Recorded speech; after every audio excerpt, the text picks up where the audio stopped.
Yeah, it's Mark to Mark once again, the sports conversation that is rocking the sports world. We are going to be talking Chan again. It is that season.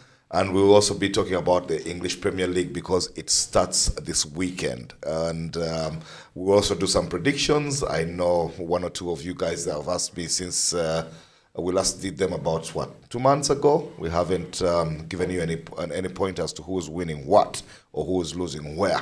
But that's because most of the action had actually gone dead. But it's all back, and we're going to be discussing that. So I am with Mark Damanya here, and I'm Mark Sally, just in case you just dropped in from Mars. We are going to be talking Chan first, Mark. It's been great tidings, largely great tidings for the three host countries on the pitch. A lot of things have happened off the pitch, mostly good things, perhaps one or two glitches here and there. But on the pitch, it's been largely a good hunting season. The Uganda Cranes, perhaps the more disadvantaged of the three, they still have a shootout, a one-off shootout to get into the quarterfinals.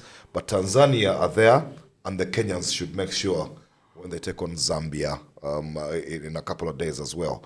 But let's start with Uganda. The false start we talked about last week against Algeria. I guess I can brag about the fact that we were right. We knew that things would change against Guinea. We said as much here last week, and that's what happened. And since then, Uganda have gone top of the table. Mark, when we sat here last week, we were doing what I'd call a eulogy of Uganda in the aftermath of the in-speed performance against Algeria.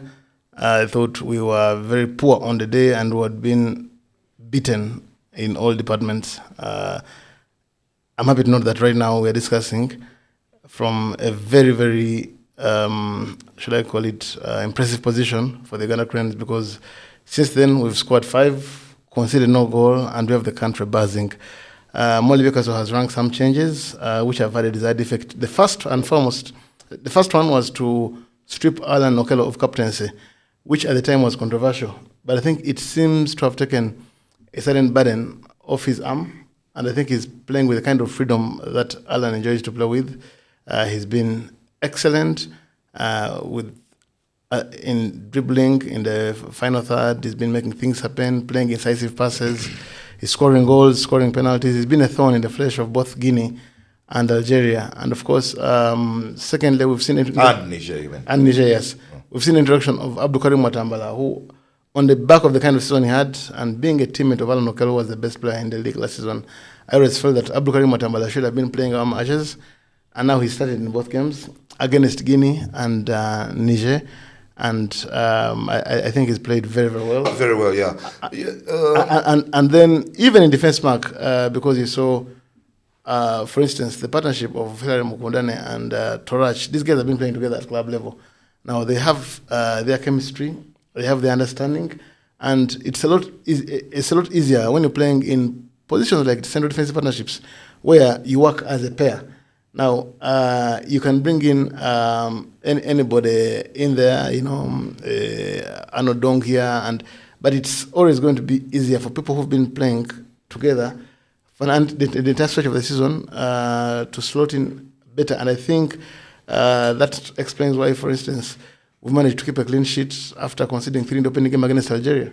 Yeah, look, Arnold Odong is a very good player. The FC Villa man, he's a young player. He's got good height on him, great height for a central defender. He's strong in the air. He also is a threat on the other side of the pitch and everything. But that partnership bit is really good. One of the things that has happened is that because Mukundane and Torach are a good spoil for each other. Mukundane takes no prisoners. He gets in there, gets stuck in. He will get into the tackle. He will confront people in aerial combat, and he does all these things well. One of the things you might criticize him about is that when we get to points when we are leading 2-0 like it was against Niger or against Guinea, and you want better ball management. You want somebody maybe to calm down and then for us to be able to play it out of the back and keep possession. Mukundane is having none of that. He'll kick the ball away. But yes, that's a good partnership. The other change that was made in defense, of course, was that of introducing Herbert Achai at left back, where Gideon Odongo had started, and Achai has proved to be the better player there. The other, and then the fourth change, of course, is the one which has seen Regan Mpande start ahead of Jonah Kakande. And Regan Mpande has justified his start. Some great dribbling, some great take-ons. He scored the goal against Guinea. Yes. So far, the most important of all the 5 goals. Yes, scored in the tournament. Because it was the first one, And so it's been great. Now, Alan Okello has stood out. I see on social media everybody calling him Starboy. I've seen on there's a tweet from a young lady who has already even made a marriage proposal.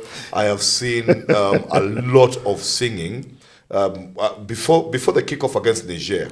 Mark, I would also make a marriage proposal if I knew that Alan is going to partake in the 2.4 billion. Absolutely, you would. If I was a lady, if you were a lady, you would. Yeah, interesting. I don't think it's just about the money. I don't think she's looking just for the money. Obviously, because yes. I mean, she could have picked all of the players are going to get the same money. But she's singing about Alan. No, it's Alan because he's been the star boy, to be honest. And when before Niger, when the commentator, as they were warming up, when the commentator was announcing the first 11 for the next for that Niger kickoff.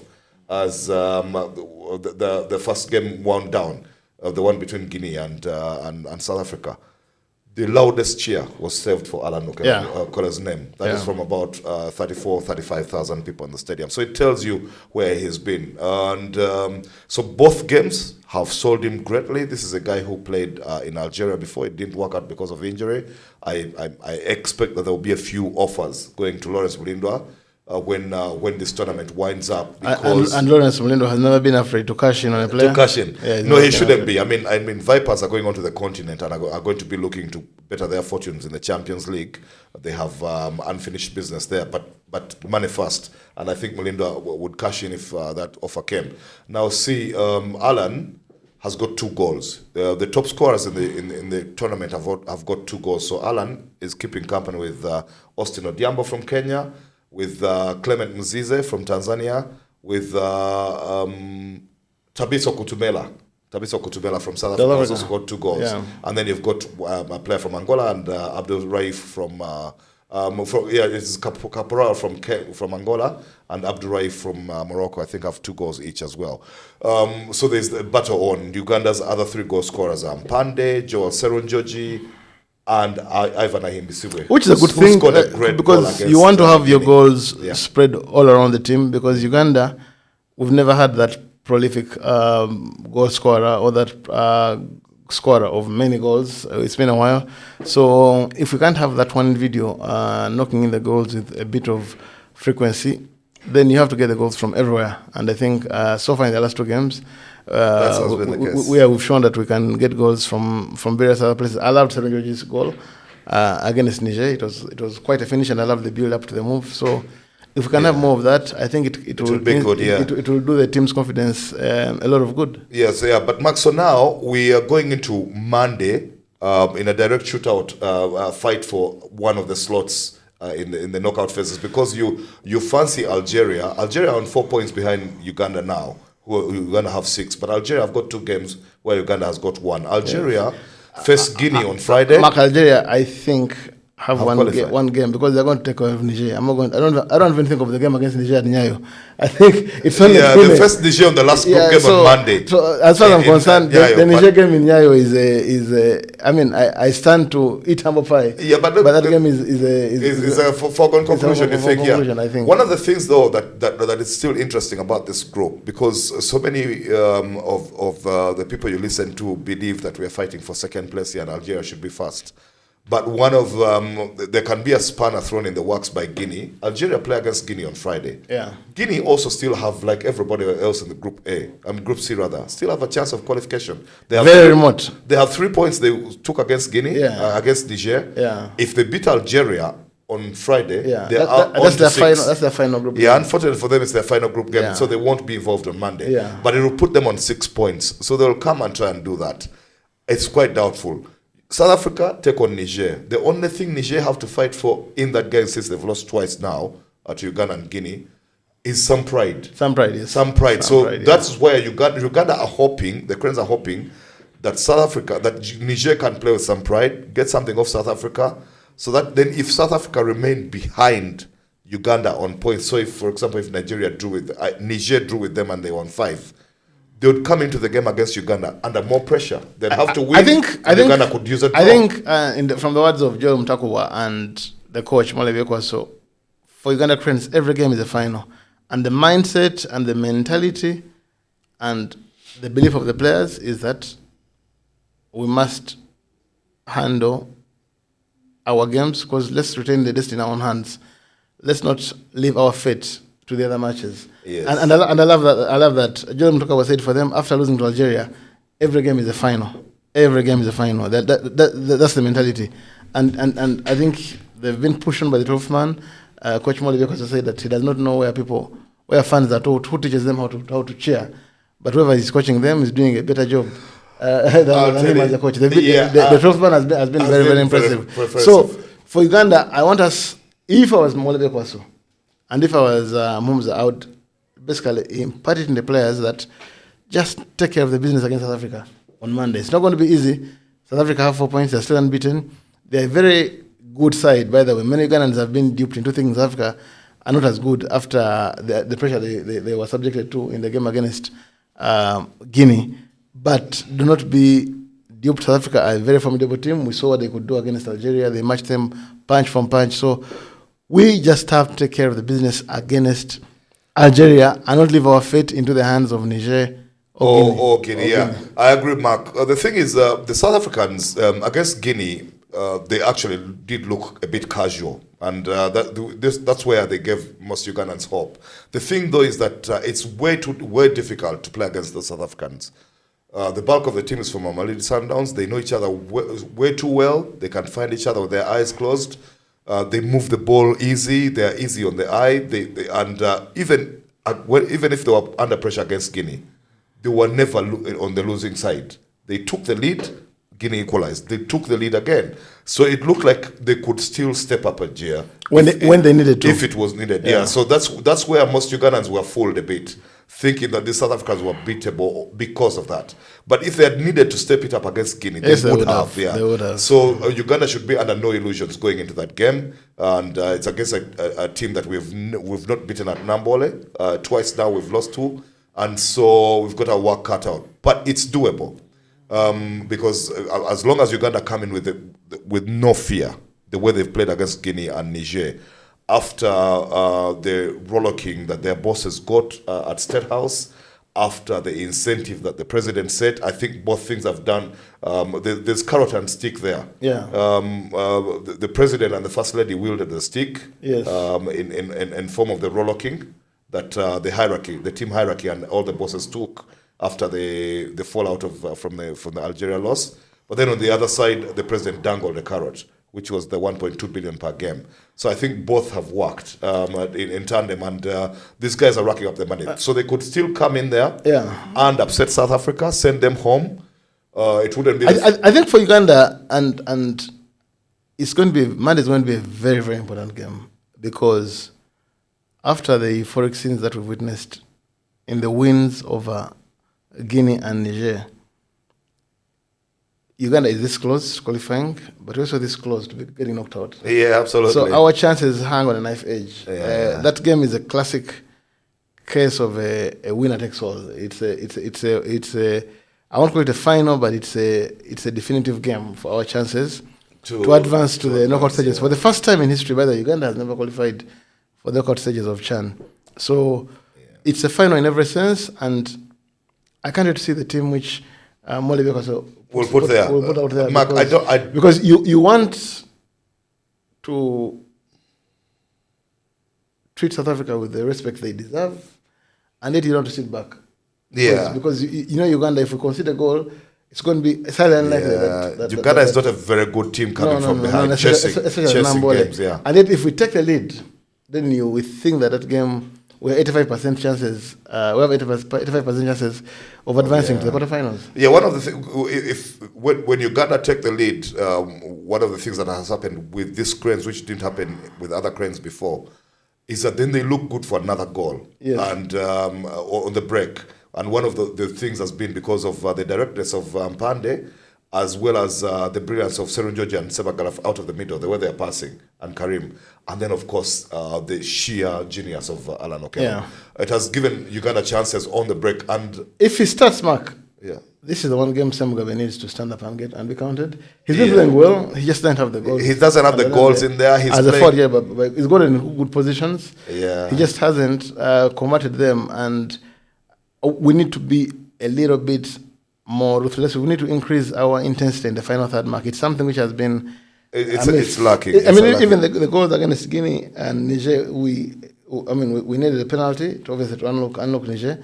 Of course, you have to credit that fast break, but in comparison to some of the teams we've witnessed all across Chan, everywhere, I think we need some bit of injection of pace and speed and intensity. Cutting edge, yeah. The decision making, execution. We had chances in Guinea. We had a couple of breaks where we should have punished. There was one where Alan Okello, I think, needed Semugabi to hold his run a little bit.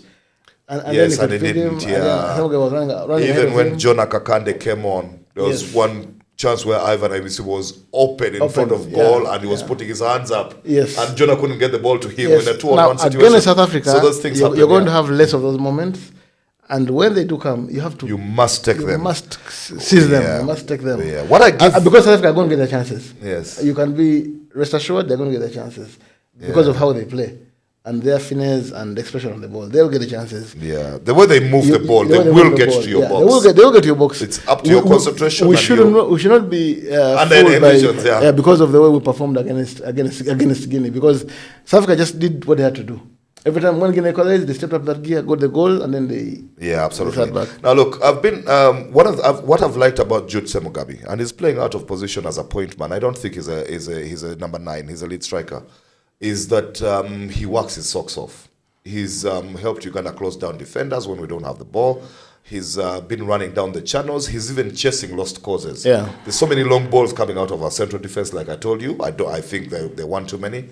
Which is something which he has not stopped running. He keeps chasing after these things, and it does help the team that Semugabi puts some pressure on the other side. And this is the problem I have with our team. We have some decent passers of the ball. So every time you take them out of the game by lumping it up front, I do not know whether you're doing Semugabi a lot of justice, a lot of service, because those kids can pass the ball. Serunjoji, Sebagala, Watambala. They all can pass the ball. Yeah, there needs to be more trust from our back four, from Gavin and Achai on in the wide areas, and from Torach and Mukundane to pass the ball into them so they can move it.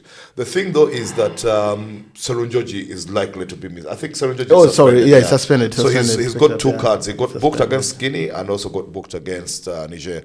Now that's a travesty because I actually think he was the best player on the pitch.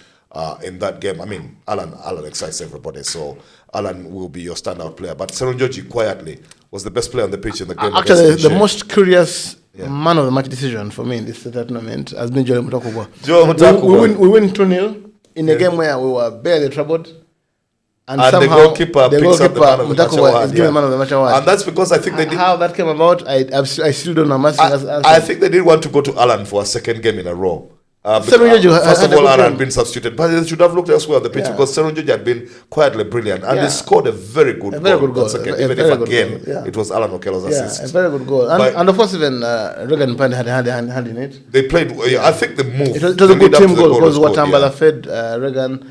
And then Regan ran to the byline. He crossed Alan. The ball found Alan, and Alan laid it back. And Serunjoji was in the right position. Yeah. So, but look, what was Mutakuba's involvement in that goal? None whatsoever. And I don't think he made any spectacular saves. I think he was even busier against Algeria. Against Algeria and even Guinea. Yeah. So the question now is who replaces Serunjoji in that midfield? He and Sebagala were untried, untested. I thought they were thrown in at the deep end at the start of the tournament to play against Algeria in a partnership in the most important part of the field when they did not have any experience whatsoever at this level. Yeah. They've grown into the tournament. They've become a good partnership. Yeah. Individually, they're playing well, and together they're playing well. Now the partnership is being broken. And you wonder, is it Marvin Youngman who is coming in there? Are they going to trust... Typically, who is coming in there? Typically, it should have been Marvin Youngman, Mark. Does Karim Watambala drop deep and they introduce Kakande to start? The reports I'm getting is that, I mean, he's been unwell. I hope he's... Marvin Youngman. Yeah, Marvin Youngman. I hope he's okay by Monday. He can play that role very well. He's played with Watambala very well at club level. Yeah. And I think he would slot in... Youngman has even played for the senior team, so he comes with a bit of experience. He will not be intimidated by the occasion, and I think would be because the other alternative, like I said, Mark, is because they've been playing Sebagal and Seron George in that double pivot, yes, and Karim Watambala has been playing ahead of them, yes, in that triangle, midfield triangle. So what they could do is drop Watambala into the pivot place, so he can play with Sebagala, somebody who's going to be his teammate at club level in a way. And then they can introduce somebody else. Alan Kabukelo can come back into a 10 and Kakande goes wide one side, Mpande another.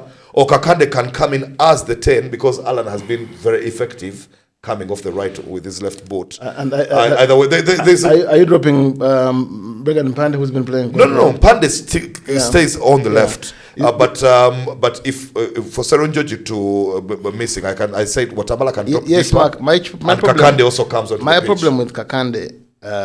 I don't know if he has the positional discipline of playing in as a 10. As a 10. Against Niger, when he came on, he stayed there for a little bit. He did play because you remember we finished the game with Osama Arafat, also having come on, and he went out wide right. And then Kakande for a moment.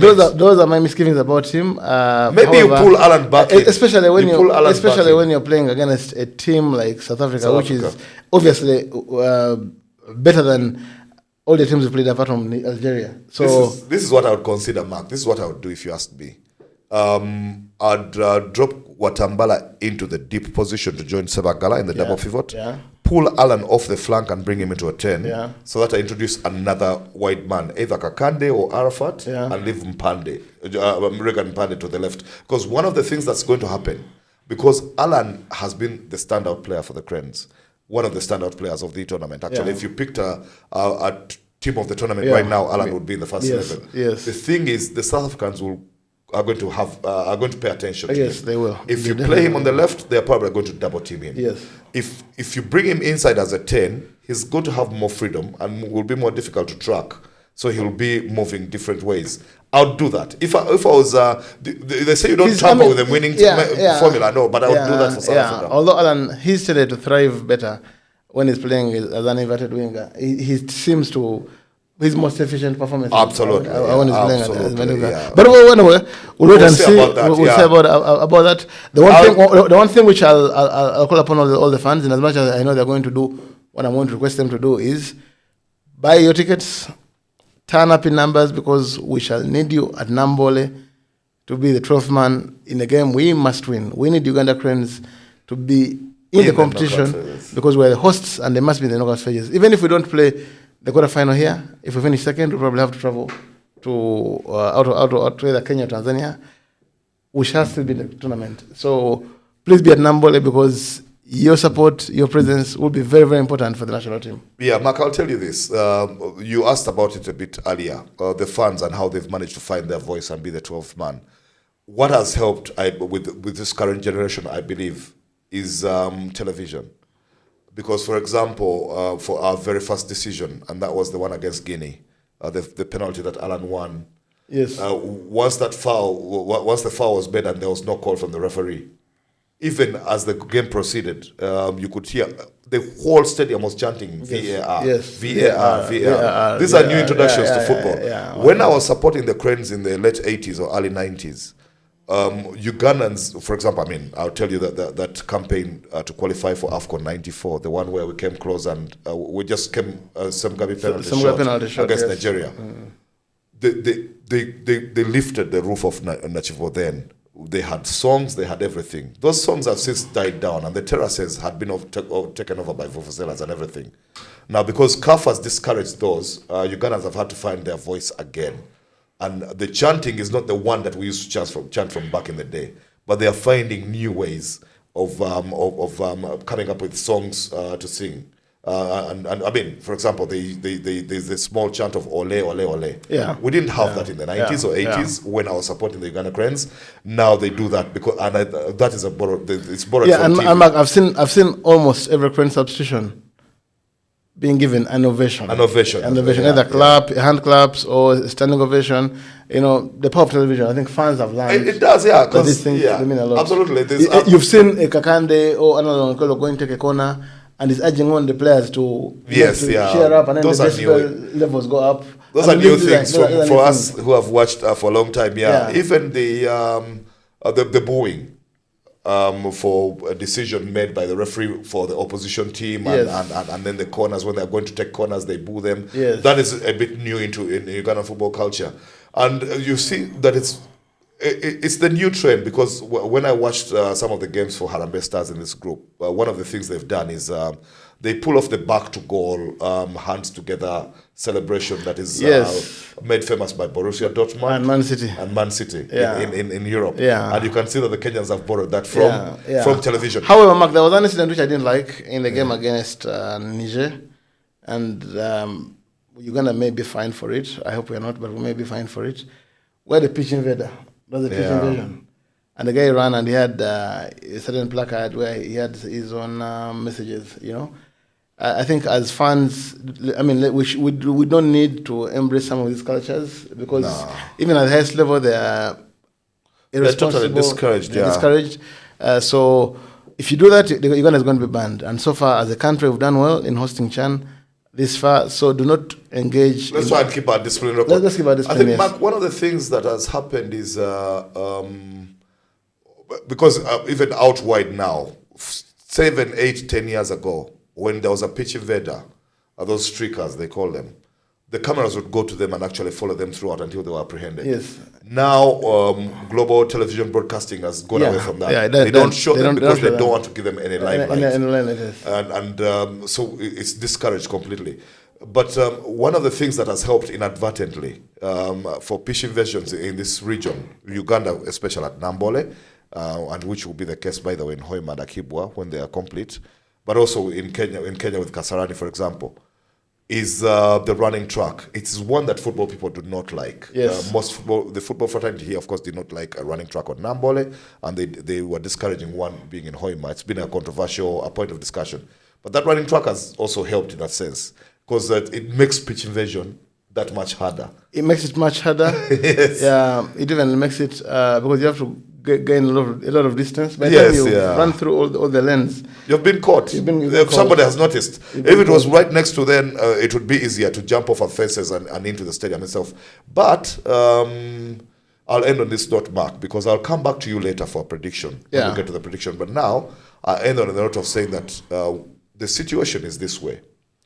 Uganda, if Uganda win the group, and they still can, if Uganda win the group, they will face either the runner-up in Group D, and that means staying at home for the quarterfinal. Yeah. Runner-up in Group B is likely to be between Senegal and Sudan. They are tied at top. They have knocked Nigeria out of Group D.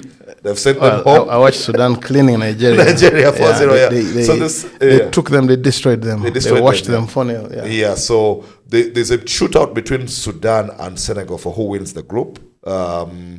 Because they are both on 4 points. Yeah. They've both drawn with Congo. Give me Sudan any night and day. But the thing is that Congo will be looking to beat Nigeria as well, because they have 2 draws in that game, the group. Yeah. But they've both drawn with the leaders, Sudan and Senegal, and then Sudan and Senegal have both beaten Nigeria. That's how they are both on 4 points. I want to avoid Senegal, Mark. So Congo would fancy themselves beating Nigeria and getting on to 5 points and hoping that there's a winner in the other game, so that the loser goes home. Yeah. So there's still that opportunity. But if Senegal and Sudan cancel each other out, they will be first and second. Yes. And we'll be facing one of those if we are winners of the group. But even if we are runners up in Group C, if we beat South Africa and finish second, for example, Nigeria won the group, we would still play one of those. Yeah, either the group winner. Now we'll be facing the group winner. Yeah. So it's we'll see how that one pans out. Yeah. Also, the most important thing, Mark, is to beat South Africa. And then we'll take care of whoever comes after that. Yeah, that will be huge. Yeah.